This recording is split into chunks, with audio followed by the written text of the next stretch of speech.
નમસ્તે બાળમિત્રો, આજે આપણે કરીશું ગુલાલ ગુજરાતી પાઠ્યપુસ્તક 4 પાઠ 5 ચાર મિત્રની બાકીની એક્સરસાઇઝ.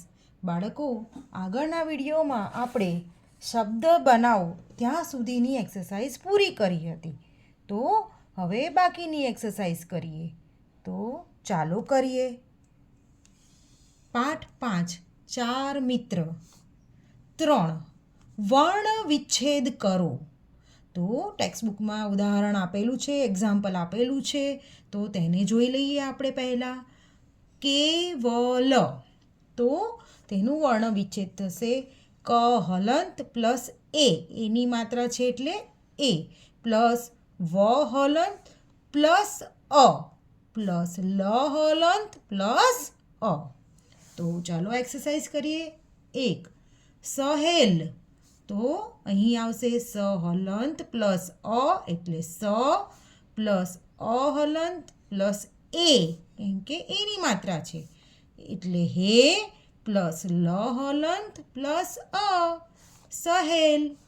2 મેલ, તો મેલમાં થશે મ હલંત પ્લસ એ એટલે મે પ્લસ લ હલંત પ્લસ અ એટલે મેલ. 3 બહેન, તો બહેનમાં થશે બ હલંત પ્લસ અ પ્લસ હ હલંત પ્લસ એ પ્લસ ન હલંત પ્લસ અ એટલે બહેન. 4 દેવ, તો અહીં થશે દ હલંત પ્લસ એ પ્લસ વ હલંત પ્લસ અ, દેવ.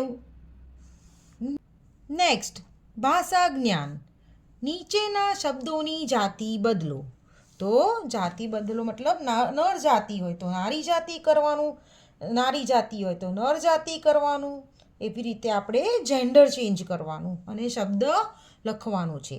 તો 1 કાગડા, તો કાગડાનું થશે કાગડી.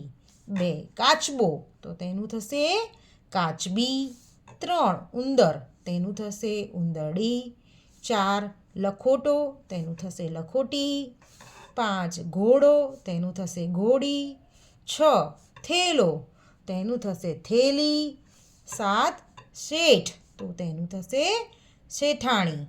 તો બાળકો, તમને આ એક્સરસાઇઝ ખબર પડી હશે, તમને સમજણ પડી ગઈ હશે. તો જો તમને આ વિડીયો પસંદ આવ્યો હોય તો લાઈક કરજો, શેર કરજો, સબસ્ક્રાઈબ કરજો.